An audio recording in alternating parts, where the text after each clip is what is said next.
no, na kalahating taon na agad tayo. At ngayon po mga kapatid, sa series natin, ano nga ba yung series natin? Honor God. Honor God, grabe. So ibig sabihin, eto na yung last Sunday ng series natin ng Honor God. So, sa Honor God na series natin, ang dami nating natutunan, no, nag-refresh, no, sa atin, at mas lumalim pa yung kaalaman natin or yung wisdom natin sa Panginoon. At ngayon, dahil nga, no, palalim ng palalim, no, palawak ng palawak yung binibigay sa atin na Lord na karunungan. All about honor God. So ngayon po, dadako na tayo sa ating devotion sa araw na ito. Ang title po natin sa umagang ito, ayan. So may pa-picture muna tayo dyan. Ayan. Amen. So ang ating title po na yan, Honoring God Over Self. Ayan. So ngayon po ay patuloy nating tatalakayin, no, sa ating buhay Kristiyano. Sino po ba talaga ang no-honor? Si Lord po ba or yung sarili natin? Amen. So it's all about character, no? Sa mga previous Sunday service natin, natalakay din natin. Pero ito sobrang ganda ng nireveal sa atin ng Panginoon sa umagang ito. So tunay nga, no, mga kapatid, kailangan natin na-examine, no, nga, no, sino nga ba talaga yung naitataas sa buhay ko? Si Lord ba? Or yung sarili ko yung naitataas ko? Amen. So, ngayon po, ang ating pong i-emphasize sa umagang ito is all about, ay alam na ng mga yung kabataan ngayon, narcissism or narcissist. So, ano po ba ang narcissist or narcissist spirit? So, kung nakikita nyo doon sa social media, no, nag-trending yan no? Kumalat din yung mga psychologists na nag-explain, mga doctor na nag-explain about sa narcissist. So yung iba, sabi, proud, no, arrogant, selfish, pretentious, ayan. So sabi po, sa psychology, ang narcissism ay isang ugali kung saan ang tao ay sobrang focus sa sarili. Okay, so, okay yun pala yung sinasabi sa psychology. Sa itsura niya, no, iniisip niya, ano ba yung sasabihin ng ibang tao, sa achievements niya, at sa kung anong tingin sa kanya ng ibang tao. So, parang ito yung continuation ng devotion din natin ng karaan ng pleasing God or pleasing people. Ayan, so masyado siyang focus niya kung ano yung tingin ng ibang tao sa kanya. Gusto niya lagi siya ang bida kapag narcissist. Siya ang tama at siya ang hinahangaan. Parang umiikot ang mundo sa kanya. Pero hindi lang po ito issue ng personality. So, okay, hindi lang pala siya psychology, no? Spiritually pala to. So, sa next slide natin, ayan, may tinatawag din tayong narcissist spirit. Okay? Ito yung spiritong nagtutulak sa atin na mag-focus sa sarili natin, no? Imbes na kay God, ayan, imbes na magpakumbaba, ang puso natin nagiging proud. Okay? Self-centered at minsan hindi na natin napapansin na hindi na pala natin na-honor si Lord sa character natin. Okay? Yun pala yung sinasabing narcissist spirit, no? Narcissism isn't directly mentioned po in the Bible. So, kahit magbasa tayo, wala siyang eksaktong term na narcissist or narcissism. Pero ang sabi ng Bible dito, but there are verses that talk about similar behavior. Amen? So sa Bible po, wala siyang exact na term na sinabing narcissist. Pero may sinasabi ang Bible patungkol sa description na to. So hindi ko lang po nailagay dyan, meron dyan. Pwede nyo pong i-take down notes. Meron kasi sinasabi sa 2 Timothy, yung sa last days, na yung mga magiging ugali ng tao. Sa Galatians 5, di ba, sa fruit of the Holy Spirit, meron din, ano yung hilig ng laman? Doon dinidescribe din yung narcissist spirit. And dun sa Proverbs 26 verse 21 din, discuss related to narcissism. Okay? So, hindi ko lang muna ilagay dyan. Ang sabi po sa kawikaan, no, kung ang bagay nagdidikit dahil sa pag-ihip at nagliliyap ang apoy kung maraming gatong, patuloy ang labo-labo kung maraming mapanggulo. Amen. So, mayroong mga verses na sinasabi sa Bible na patungkol sa narcissist. So, sila yung mapanggulo. Okay? So, espiritu pala to. Sa English, sinasabi pa kasi English, troublemaker ang merong narcissist spirit. Kaya kailangan be aware tayo. Ayan. Marami sa mga narcissist trait na nabanggit sa Bible ay kasama ang pagiging mayabang, kakulangan ng empathy, matinding pangangailangan ng papuri. Ayan, gusto yung napipraise siya. Ayun yung ibig sabihin na may narcissist spirit. At paggamit o pang-aabuso na sa ibang tao. Hindi tinukoy ng Bible ang narcissism bilang isang psychological disorder. Kung sa mundo, sinasabi, pag narcissist, ano yan, mental issue yan, or mental disorder yan. Pero ang sinasabi sa Bible, kundi bilang isang spiritual problem. Okay. So, spiritual problem ang sabi sa Bible. Nakikita natin ngayon, no, especially sa social media. Ayan. Yung babad tayo, di ba, sa social media, halos lahat nakafocus sa sarili. Sa pag-post sa social media, dapat ako ang bida. Okay? Dapat maraming followers or likers, no? Or maraming nag-like dun sa post. Ako ang number 1. Next slide. So, ayun no, marami ang gusto kasi siya yung, di ba, sa social media, ang gusto nila, syempre, pag nag-post sila yung bida, no? Sila dapat yung maraming followers, no? Dapat yung attention nasa kanya. Okay, so ayun yung sinasabi sa Bible na narcissist spirit. Ayan, lalo ngayon, mga kapatid, sinasabi sa Bible na, totoo nga, no? Kasi sa mga huling araw, no? Darating talaga yung espiritu na yan. So sabi nga dun sa 2 Timothy, chapter 3, verse 1 to 2. Ayan, but mark this, there will be terrible times in the last days. So sa mga huling araw, people will be lovers of themselves. Ayan. So nakikita po natin, no, lalo ngayon, no, sa mga kabataan, no, dahil sobrang babad nila sa social media, no, gusto nila sila ang bida, sila ang center, no, o attention seeker. So ibig sabihin, sinasabi po sa Bible, narcissist spirit po yan. Ayan, ang nakakalungkot church, minsan kahit nasa church na tayo, active tayo sa ministry, pwede pa rin tayong magkaroon ng narcissist tendencies. Kaya mahalaga pong i-check natin palagi ang puso natin. Sino ba talaga ang gusto nating maitaas? Si God ba? Or yung sarili natin? Amen. Sa post ba natin sa social media, kapag nag-post tayo, na-honor kaya natin ang Lord sa post natin yun? Kahit sa buhay po natin, na-honor ba natin si Lord sa character natin? Kasi pwedeng nagsaserve tayo, active tayo sa ministry, pero yung character po pala natin bagsak. Hindi pa rin po pala natin na-honor si Lord pag gano'n. Amen. Ang sabi po dito, narcissism is not just a disorder. Hindi lang po siya mental issue or psychological na sinasabi na disorder. It's a spirit po. Amen. Based po sa Bible. And sadly, it's already sitting inside many churches. Amen. So sinisira, no, ang mga ministry, ang mga churches in our pulpit, in our worship team. Even in our leadership huddle, hindi na namin namamalayan, nakakapasok na pala yung bad spirit na to. It's not just psychological, it's demonic. And church, kung hindi natin to ilalantad, no, hindi tayo aware na may gantong spirito, it will destroy us within. Amen? So kailangan po talagang malakas yung discerning spirit na, ay, baka napapasukan ako ng narcissist spirit. Amen. The narcissist spirit is self-centeredness. Gusto niya siya yung bida. Okay, siya yung number 1. In disguise, no? Kaya nga it says, I want to serve God. No, marami nagsasabi mga Kristyano, gusto ko mag-serve sa Lord. But what it really want is, I want to be admired. Ayan. I want control. Or I want the spotlight. Amen. So hindi tayo aware na napapasukan na pala tayo ng bad spirit na to. It's the same spirit that possessed Lucifer.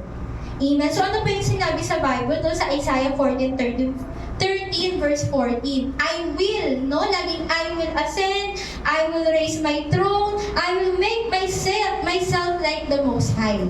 Ayan, no? Di ba si Lucifer, ganyan siya. So, narcissist spirit, siya gusto niya, no, maging kapantay ng Diyos. Siya yung bida, siya yung center. Ang sabi, you said in your heart, I will ascend to the heavens. I will raise my throne above the stars of God. I will sit enthroned on the mount of assembly, on the utmost heights of Mount Saphon. I will ascend above the tops of the clouds. I will make myself like the Most High. So before pa pala, andito na yung itong ganong spirit. Si Lucifer na yung nagsimula eh, no? Ako ang bida, ako ang mataas, ako ang, di ba? Nasa akin ang atensyon. Ayan. So kaya kailangan pala, church, kailangan maging aware tayo, no? Kasi may ganong spirit na hindi natin namamalayan na nagsiserve tayo, no? Tayo yung leader. Amen. Pero hindi na inalalaman na nakakain na pala tayo ng ganong spirit. Demonic spirit po pala yun. Ang sinasabi sa Bible. Amen. This spirit will preach truth but live a lie. Amen. So parang si Satan, di ba? Alam naman niya yung Bible. Alam niya yung Word of God, no? Sinasabi niya, pero may twist, no? So marami rin tayong nakakalungkot. May mga Kristiyano, yes, tinuturo nila yung totoo, pero hindi nila nasasabuhay sa buhay nila. Amen. So yung marami rin nakakalungkot, for example, mga testimony, di ba? Talagang nakakaantig, talagang umiiyak sila, no? Sinasabi naman nila yung totoo, pero hindi nakikita sa buhay nila. So be aware, that's a narcissist spirit. Amen. So kailangan maging aware na tayo. Akala natin okay lang, no? Kasi nag-serve tayo. Pero dahil hindi natin napapamuhay yung character natin bagsak, hindi po na-honor ang Lord doon. Amen. So signs of the narcissist spirit in the church. Ayan, so number 1, ayan. So ayan po yung mga sign, no? Na kailangan examine ourselves. Naku, baka napapasukan ako ng espiritu na to. Number 1, ako lagi dapat ang bida. Ayan. At kami sa music din, dapat ako lahat magsasaulid. Mga ganun yung yung atake, no? Laging naghahanap ng papuri. Hindi ako nirecognize si ate kami. Galing ko kumanta kanina. Di ba? Naku. Hindi masaya kung walang acknowledgement or recognition. Ba? Hindi man lang sinabi na nag-types ako, na nagbigay ako ng pledge. Naku, hindi in-announce, nakakainis naman. No? Ayan, naku, kailangan be careful tayo, church, kasi napapasukan na pala tayo kapag ganon. They serve but only when they're seen. Magsiserve lang kapag kita ng lahat. Pero pag wala, no, hindi ako magsiserve. Kasi ang narcissist spirit, gusto niya siya yung bida eh, no? Siya yung center. Pangalawa, cannot be corrected. Naku, bawal i-correct. Oy, mali yung words mo. Anong mali, Ate Camille? Nagagalit na. sabihan mo ng mali, magtatampo, aalis, or maglalaso ng iba. Huwag tayo dyan kasi okay, nako. Church, pag gano'n, nako, kailangan ma-discern natin na papasukan na tayo ng kalaban. Kumbaga, correction feels like an attack, not a gift, not love. Kapag kinorek mo, no, magagalit pa sa'yo, no? So, gano'n, kaya kailangan talaga, church, maging aware tayo kasi napapasukan na pala tayo ng kalaban. Number 3, uses people for personal gain. So, ginagamit yung ibang tao, kumbaga, minamanipulate, no? Ang ministry ay ginagamit, hindi pinaglilingkuran. They manipulate or guilt trip. Alam niyo yung mga kabataan, no? Naririnig na guilt trip, no? Ganyan. Guilt trip people to serve their agenda. Hindi talaga para sa Lord, no? Or number 4, easily offended. Ayan, railing accountable. Yung agad sila, they expect grace for their flaws, no? But won't extend it to others. Kumbaga, everything offends them. So lahat na-offend na sila, kahit sobrang late lang yan, na-offend na sila or nagtatampo na. But they offend many. Amen? So, kumbaga, na-offend, lahat ng bagay, kina-offendan, pero, no, mas marami silang na-offend. No, sa kanilang responses or sa kanilang mga salita. Kaya kailangan, church, talaga, magkaroon tayo ng discerning spirit, no? Kailangan everyday na examine natin pala yung heart natin, yung self natin, kasi baka napapasukan na tayo ng spirit ang gano'n. Amen? And number 5, no, charisma. No, wala na sa character, bagsak. Gusto laging frontliner, pero hindi marunong mag-humble sa backstage. Kumbaga, attention seeker po. Ganon ang kapag napapasukan po tayo ng ganong spirito. And ang nakakalungkot po, church, no, next slide, its impact. Yung ganito pong espiritu, mga kapatid, its impact on people, families, at ngayon nakakapasok na po sa ministry. Okay, so grabe pala yung spirito na doon, nakatulad ng spirito na naposes kay Lucifer, no? Sa personal life, no, as a Christian will never grow spiritually. Kapag patuloy, no, pinaalagaan natin yung ganong espiritu sa buhay natin, ang isang Kristiyano hindi siya mag-grow. Okay? Their pride will block conviction. No, kahit, di ba, mag-share tayo, na mag-share sa kanya, no, nabablock, hindi siya nako-convict. Or walang conviction. Kasi ando yung spirito no? Correction and intimacy with God, nabablock yung intimacy ng parang sa Lord. Family, napapasukan na rin yung mga pamilya. In a narcissistic home, control replaces love. Ayan, kumbaga, laging may utang na loob yung anak, may utang na loob yung magulang. Ganun siya. Kumbaga, napapalimbis na pagmamahaling manatili sa bahay, sa tahanan, na papalitan ng control. Kasi laging may utang na loob ka sa akin, ako nagpaaral sa'yo. Mga ganyan, excellent. Pero walang tunay na malasakit. Ayan. So, nasisira po yung mga pamilya dahil sa espiritu na to. Sa church and ministry, nakakapasok na din, no? A narcissist leader can build a crowd. Ayan. So, pwedeng maraming followers, no? But will ruin a culture. Ayan. Kumbaga, unity becomes competition. Parang nagkakaroon ng kompetensya, no? Service becomes stage. Parang nagper-perform na lang tayo, no? So, kailangan sa music, hindi gano'n. Dapat si Lord ang natataas, hindi tayo nagper-perform dito. Kung correction becomes offense. Kapag halimbawa, kinorek mo, no? Kumbaga, masasaktan agad siya or magagalit siya. Accountability becomes control. Kaya nga sa next slide natin, ang sabi, may warning po, no, sa mga Christian. You can be spiritually gifted. Pwedeng sobrang galing mo kumanta, no? Si Satan nga di ba? May sa music team siya, no? Siya ang leader, But, relationally destructive, no? Hindi pala ibig sabihin na nagagamit ka, active ka, no? Talagang nandun yung intimacy mo kay Lord. Kaya naman, church ang sabi, being used by God doesn't mean you're aligned with God. Ay, ganun pala yun. Okay? Hindi pala porket nagagamit tayo sa Lord, no? Align pala tayo sa kalooban ng Lord. Kasi nga yung character natin bagsak. Hindi pala natin na-honor ang Lord kapag ganun. The narcissist spirit will let you sing, preach, and lead powerfully while slowly poisoning every relationship around you. Kaya kailangan po talaga maging careful po tayo, no? Narcissism is not confidence, is not passion. It's pride. Pride po yun, pretending to be purpose. So, kala mo, yes, nagagamit ako, talagang galing-galing ko dito sa music team, yes! No? Pero no, nakakain ka na ng pride mo. Imbis si Lord yung na-honor sa buhay mo dahil nga nagagamit ka, hindi mo pala na-honor si Lord. Kasi nga, ang tinataas mo, sarili mo Hindi si Lord Amen? Kaya nga sa next slide natin, you can be used by God and still be far from Him. Pwede pala yun, no? Nagagamit ka, active ka sa church, pero malayo ka pala sa Lord. Kasi nga, may battle sa loob. May bad spirit sa loob, no? Na nagko-control. Kumbaga, nakakain ka na nga ng pride. Kaya nga, sa next verse natin, sa Matthew 7, no? Ang sabi dito, no? Di ba? Many will say to me, Lord, Lord, did we not prophesy in your name? And I will tell them plainly, I never knew you. Amen. Kasi meron nga dito mga nagpalayas ng demonyo. Di ba? Nag-prophesy sila sa pangalan ni Jesus, no? Pero ang sabi sa kanila ng Panginoon, then I will tell them plainly, I never knew you. Away from me, you evildoers. So, importante talaga mga kapatid yung character.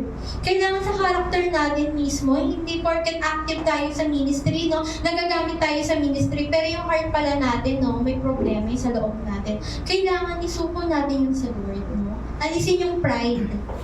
Amen? Kasi ayun nga yung kay Lucifer, no? Yung sa pride. The spirit of narcissism is not just toxic, it's antichrist. Ay, ganun pala yun, anti-Christ pala kapag gano'n yung spirito, no? Tuloy, kaya nga ang sabi, because Jesus didn't come to be served. Si Jesus nga, di ba, hindi naman siya pumunta dito sa mundo para paglingkuran. Siya yung naglingkod. To lay down His life, not live up His name. Laging para sa Panginoon, para sa Ama. Wala tayong nakita na sinabi ng Panginoon para sa akin, no? Ako ang bida dito. Hindi, ang laging nga niya tinataas yung Ama, eh. Amen? Ayan, kung gusto mong maging, or kung gusto natin church maging Christ-like, kailangan po, humble yourself. Kailangan po talaga yung humility, lost the applause, lost the ego, lost the offense. Because in the end, only Christ must be seen. So dapat ang Lord po yung laging nakikita. Kaya nga po sabi sa John 3:30, ayun sabi po dito, He must increase, I must decrease. Amen. So, kailangan po, lagi sa buhay natin, no, kahit tayo po yung nagagamit dito sa ministry, no, kailangan laging humble yourself. Kailangan laging glory to God sa Diyos ang kapurihan. Diba? Amen. Uy, ang galing mo naman kumanta. Yes, syempre, ang galing ko talaga. Diba? Ibig na, yes, glory to God. Wala naman gano'n. Yan, oo na, syempre, ako to eh. Ako pa ba? Nasa akin na lahat. Ganun, no? Na hindi na rin alam, ay, nakakain na ako ng pride ko. Dapat pala sabihan ka na, ang galing mo, sis! Ganyan, ang galing mo, brother! Amen. Hindi ko ito magagawa hindi dahil sa Panginoon. Amen. So, dapat pala ganun. Hindi, yes, akin yan. Akin ang mga papuri. Yes, sige, ganyan lang. Ganun ang nangyayari na, no? Sa mga Christian talagang nagagamit sila sa ministry. Hindi nila namamalayan, ay, naku, napapasukan na sila ng ganung spirito. Kaya nga ang sabi, this is not just a personality issue, okay? This is a heart issue, mga kapatid, ang sabi sa Bible, a spiritual issue. Amen? So, hindi po siya basta mental issue lang, no? Psychological disorder. Hindi po. Sa puso yan ay meron ka talagang spiritual issue kapag gano'n. So, ano po kailangan natin gawin, no?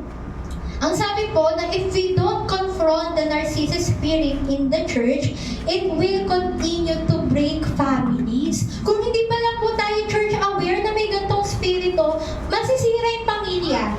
Okay? Hindi lang sa pamilya. Burnout leaders. Okay? Pati yung mga potential leader na titisod. Hindi nakakapagtuloy. Bakit? Kasi nga may nanggugulong spirito. Hindi natin alam, no, na tayo na pala yung nagagamit. Natisisod yung mga potential leader, hindi nakakapagtuloy. Kasi nga may spirito eh. And grieve the Holy Spirit. Amen? Assess, di ba, mga kapatid, kaya po, assess our hearts, no, and examine ourselves again. Kailangan lagi tayo nagpapa-examine sa Lord. Bago po natin maisip na kung meron man sa church na ganito, na dapat hindi ganon. Dapat isasarili po muna natin. Amen? Kaya let's choose to be a church that serve, not shine. That surrender, no, not self-exalt. Kaya church, it's time to, number 1 po, kailangan, no, repent, no, patuloy tayo magpalinis sa Panginoon. I-confess natin kung halimbawa, Lord, sorry mo, naging ano ako noon, no. Ikaw yung sarili ko yung naitaas ko, hindi ikaw. Sa performance ko, halimbawa, sa sayaw, no. Sabi ka, ang galing mo sumayaw, sis, or brother, no. Siyempre, ganun ka pa, no? Hindi mo nabalik yung glory kay God. Kumbaga, dapat glory to God, naging glory to me. Oh, di ba? Nagiging gano'n, no? Kailangan acknowledge the pride, no? Anger, need for control, don't excuse it, no? Kailangan crucify it natin yung mga pride na yan. Return to the heart of God. Hindi ikaw ang sentro, hindi tayo ang sentro ng church. Si Jesus ang bida. So, pakisabi sa katabi, si Jesus ang bida. Si Jesus ang bida. Ayan, no? Wala sa ating bida dito. Si Jesus ang bida dito. Kaya nga sa number 3, pursue humility. Ayan, kailangan lagi tayong humble, no? Lalo din sa music team, no? Tayo yung nagagamit. Dapat lagi tayong humble. Ayan, sabi nga, wash it, magmalasakitan. Huwag tayo yung nagkakasakitan na, no? Diba? Magtulungan tayo. Listen to feedback. Diba? Kasi lahat naman tayo, mga kapatid, kahit leader, nagkakamali. Kailangan tayo din lahat, open tayo sa correction. Amen. Serve in silence. And number 4, allow accountability. Let others speak into your life. Stop depending your ego. Ayan. So kaya sa next slide natin, ang sabi po, last na po to. The spirit of narcissism won't live just because you attend church. So ibig sabihin, hindi lang po yung basta-basta aalis kapag umaattend ka ng church. Kailangan, no, it lives when you humble yourself before the Lord. Amen. So kailangan po mga kapatid, lagi tayong i-humble natin yung sarili natin sa Lord. I-examine po natin yung puso natin, no, yung sarili natin. And kailangan po, tear down the idol of self. Kasi idolatry na po yun no? Kapag inaano natin yung sarili natin na tayo yung laging buta. And ang sabi nga po sa last slide po natin, no, kailangan Jesus be the only one lifted high in your life and ministry. So, sino po yung dapat may taas? Si Jesus. Sino po ang dapat may taas? Si Jesus. So, yun lang po mga kapatid. To God be all the glory. Amen. Palakpakan po natin yung Lord. Grabe. Amen.